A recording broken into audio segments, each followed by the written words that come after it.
King. Ya, gimana Puang? Alhamdulillah. Ya, Apa yang kita mau kabarkan tahu ini? jadi besok kita turun di politik. Di politik ini besok akan ada wansus dengan beberapa ketua partai di daerah. Iya. Dan ketika mereka menghadapi verifikasi partai politik jelang pemilu 2024. Jadi ini salah satu tahapan bagaimana partai itu berbenah untuk menghadapi pemilu 2024. Nah, di sini memang beberapa juga sudah menyampaikan secara langsung targetnya menjelang pemilu ini. Ada yang ingin melampaui tentunya, tapi ini kan namanya target. Tapi target itu kita lihat lagi nanti di kerja-kerja calegnya. Karena nampaknya di 2024 ini pertarungannya sangat keras. Iya, Dik. Karena berganti ke rezim. Pak Jokowi juga sudah berakhir. Iya.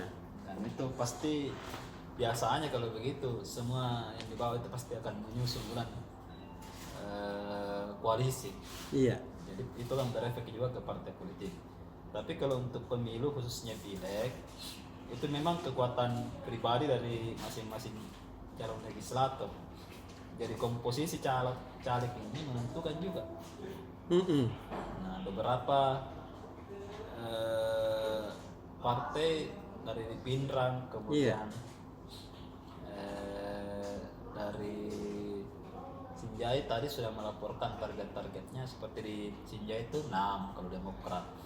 Nah, ini besok kita runut bagaimana sebenarnya target-target dari partai ini. Kemudian yang lain adalah untuk Lipsus sendiri besok kita turun dengan hasil Rakernas PAN. Iya. Nah, dari hasil Rakernas PAN ini partai kedua setelah Nasdem yang akan mengumumkan calon presidennya. Iya. Jadi akan menjadi seru karena di PAN sendiri ini ada 6 calon yang beredar. Dari 6 ini ada 2 calon presiden yang juga diusul oleh Nasdem, yakni Ganjar sama Gubernur Jawa Tengah Ganjar Pranowo dan Gubernur DKI Jakarta Anies Baswedan. Ini juga beredar di PAN. Iya. Nah, karena PAN ini sudah membentuk koalisi Indonesia Bersatu, KIB. Iya. Nah, bisa jadi calon presiden yang diusulkan oleh PAN ini juga yang akan diusulkan oleh P3 dan Golkar. Jadi ini menarik nanti karena ini kan sudah koalisi. Betul. Artinya kalau koalisi di ini itu akan menjadi calon presiden yang akan diusung. Betul. Tapi kita tidak tahu jangan sampai ada perubahan mendadak lagi. Iya, Dik. Karena ini perubahan kan. iya, karena partai pemenang pemilu saat ini PDP masih belum. Betul. Masih belum mengeluarkan calon presiden. Informasi terbarunya PDIP ini baru akan mengumumkan calon presiden di Oktober 2023. Jadi masih lama, masih ada sekitar 1 tahun. Memang begitu kalau partai pemenang, mereka biasanya di akhir-akhir. Iya. Tapi yang kemarin kan terbaru Ketua Nasdem sudah ketemu dengan Puan Maharani. Nah, kita tidak tahu bagaimana nanti, tapi Deal-dealnya, Dik. deal-dealnya nampaknya ada deal-deal. Biasanya kan politik begitu. Ketum partai itu deal di ini beda dengan deal di ini. Kalau ini Betul. jadi saya jadi apa, kalau ini jadi saya jadi apa. kita tidak tahu bagaimana nanti deal-deal itu, tapi pertemuan ini sangat cair kalau saya lihat, masih sangat cair. Ini pun usungan calon presiden ini masih dalam bentuk hegemoni politik, bagaimana tetap populer di kalangan masyarakat yang menjadi perbincangan. Karena seperti pernah kita ulas Puang, Iya.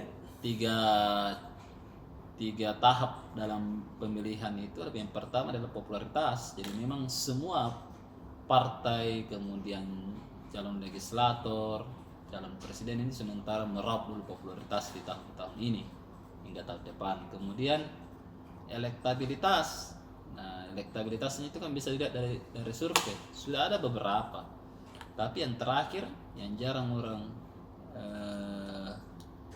eksekusi adalah akseptabilitas. Apakah mereka bisa dipilih? Ini yang mesti dilihat nanti di calon-calon ini. Jadi memang masih baru lah. Nah, kemudian kita masuk ke bisnis. Bisnis ini yang terbaru adalah wacana kenaikan BBM. Iya. Jadi ada penjelasan pemerintah terbaru melalui Menteri Keuangan bahwa salah satu pertimbangan untuk menaikkan BBM adalah Iya. subsidi negara terhadap energi itu mencapai 500 triliun. Nah, kalau kita detailkan lagi 140 triliun untuk 140 triliun untuk solar dan 93 triliun untuk pertalite. Nah, ini pertimbangan pemerintah ya. Kenapa misalnya itu naik? Jadi sekitar 500 triliun. Kalau misalnya itu naik, kemungkinan akan mengurangi beban APBN terhadap subsidi. Tapi ada analisis dari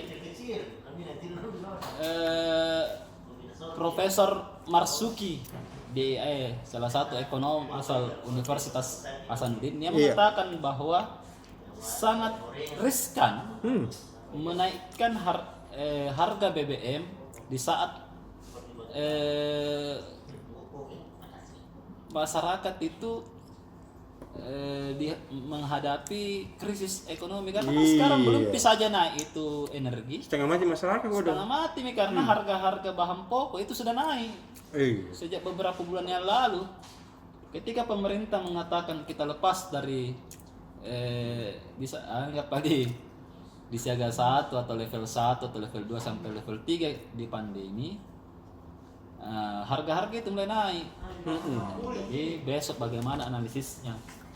Harus dimakan dengan kulitnya ini. Meskipun ada pertimbangan pemerintah, tapi ada juga pertimbangan dari ekonom. Iya. Salah satu cara gitu menghadapi kenaikan harga-harga inflasi adalah dengan memperbanyak makan ubi jalar.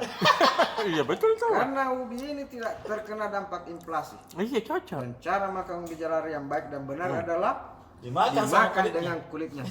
Seperti ini. Iya. Cocok. Jadi kalau kita mau masuk ubi jalar, dicuci baik-baik, ini ambil dulu kulit no. Kan dimasak juga. Dia juga ada tanah tidak apa-apa, kan sudah Iya. dimasak. Yang dimasak. Lanjut benar. Itu salah satu ya. Iklan Tapi tadi memang itu. sih pemerintah daerah mesti kreatif Mm-mm. untuk mengimbangi kenaikan inflasi. Betul. Ada salah satu yang menarik kemarin, pemerintah Kota Makassar sudah seperti tadi yang disampaikan oleh Pak Wapemret, Iya. masak ubi ya. Mm-mm. Jadi dulu waktunya naik minyak goreng disuruh kita masak. Iya. Nah, itu juga salah satu. Hari tahu nggak Tribuners?